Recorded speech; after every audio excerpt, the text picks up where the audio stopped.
I say it every year, this event really is one of the most important events we do as a conference because it brings together the physical, the mental, the emotional dimensions of our athletes' lives. This speaks volumes for what we're trying to address on our campus, and to be able to bring our Big East partners in and have a larger conversation, it's a benefit to us here in South Orange. There's nothing more important than thinking about the overall well-being of any athlete. And so for any conference across the country, it's important that we think about how are we treating and how are our athletes staying well. To be in a space where it's not just mental health professionals, but we have coaches, we have student athletes, we have administrators, we can all get on the same page and talk about the same topic, gain the same information, and then take it back to our schools.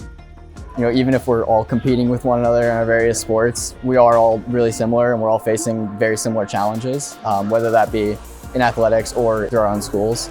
You know, what are you reading? That's good in terms of, you know, putting the right thoughts in your mind. What are you podcasting? Are you journaling every day? You know, it's a lot of things I think that you can do to put yourself in the absolute best level of energy, mental state, mindset.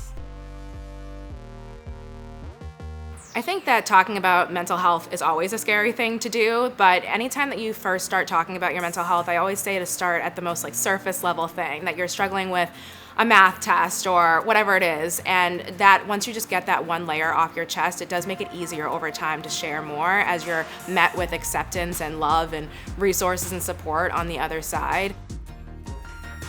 Being able to empower yourself and know that even when you're struggling, you have a strength within. We talked about what's your biggest fear and what is also your greatest strength, and how to remind yourself that even though you are worried about one thing, you are still so capable of doing so many other things. And the idea that if you start with the fear and end with the positive, that's what your brain will help remember. Mental health is health. Period. Often the student-athlete hyphenated moniker means you are both a student, you are both an athlete. Well, you're a human being, and your mental health is important because it is a function of your overall health and well-being, and I want to see every student-athlete thrive in that space.